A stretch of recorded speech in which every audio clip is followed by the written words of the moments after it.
Hello everyone, welcome to our channel cricket বিনোদন ও আমরা। আজকে আমরা কথা বলবো আইপিএল এর কালকে হয়ে যাওয়া দুটো ম্যাচ নিয়ে।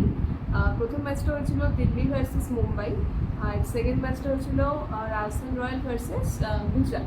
তো আমি রিমা, আমার সাথে রয়েছে সৌরিশ। মুম্বাই কালকে হেরে গেছে, হ্যাঁ বিরাট ব্যাপার। মুম্বাই কালকে হেরে গেছে, একটা বিশাল বড়, বড় টিম, ভালো টিম, সত্যি ভালো টিম, সেখানে হেরে গেছে। দিল্লি হারিয়েছে, সেখানে সমীর রিজভির একদম ব্যাপক ঝোড়ো পারফরমেন্স, সেখানে হেরে যায়। বুমরা থাকা সত্ত্বেও, ভালো ভালো বোলার থাকা সত্ত্বেও মুম্বাই কিন্তু ম্যাচটাকে বের করে নিয়ে যেতে পারেনি। তো আইপিএলে সব কিছুই সম্ভব। মুম্বাই তাহলে একটা জিত একটা হার সেই হয়ে গেল, ঠিক আছে। তো যাই হোক, আমরা পরের ম্যাচটা সম্বন্ধে চলে আসি। এটা হচ্ছে Rajasthan Royals versus Gujarat Titans. কালকে দারুণ ম্যাচ হয়েছে রাতে, মানে একদম টান ম্যাচ। এমন সময়, মানে একটা সময় মনে হচ্ছিল যে কেউ জিততে পারে।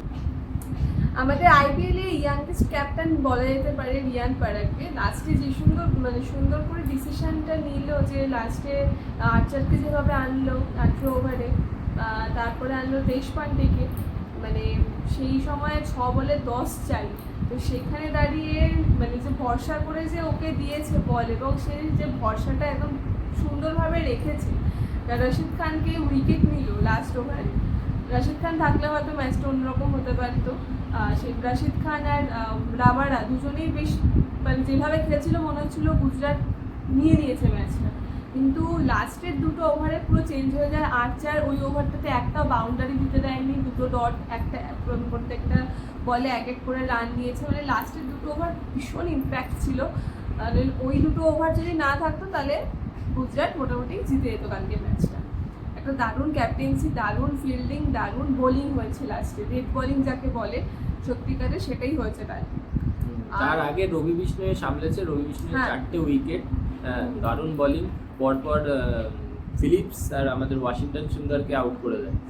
সেই রকম ফ্লাইটে বল করে, একদম লোভনীয় বল যাকে বলে, সেখানে মারতে গিয়ে দুজনেই আউট হয়। একদম মানে হাতে গ্যাস তুলে দেয় যাকে বলতে গেলে দুজনে।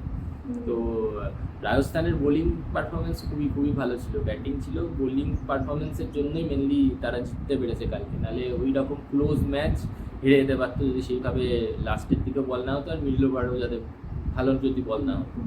হ্যাঁ, আর গুজরাটের একটা জিনিস আমি দেখতে পাচ্ছি টিমের মধ্যে, গুজরাটে কিন্তু ব্যাটসম্যান সেইভাবে মানে মারবে, মানে টি20-র মতো টুর্নামেন্টে যে মেরে রান তুলবে বা ফায়ারি ইনিংস সেটা নেই, রান চেস করবে, সেরকম ব্যাটসম্যান কিন্তু অভাব রয়েছে গুজরাটে। কিন্তু তবুও অল ওভার টিমটা ভীষণ ভালো।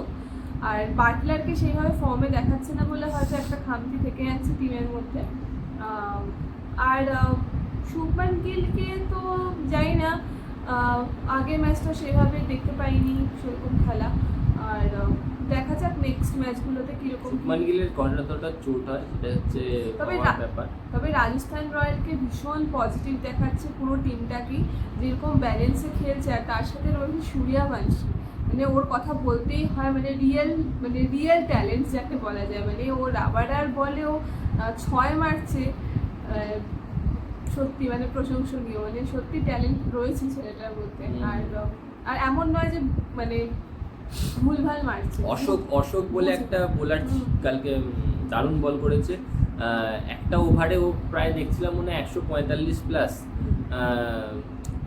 এত স্পিডে বল, যে একটা বল মনে 154তেও করেছে ও, মানে দারুণ প্রশংসার যোগ্য সেও। আমি বলছি তো, গুজরাটের টিম ভালো রয়েছে, বোলারও ভালো রয়েছে, সিরাজ, অশোক এরা ভালো বোলার, আর ব্যাটসম্যানও রয়েছে। কিন্তু কোথাও না কোথাও টিমের ব্যালেন্সটা কোথাও মিসিং।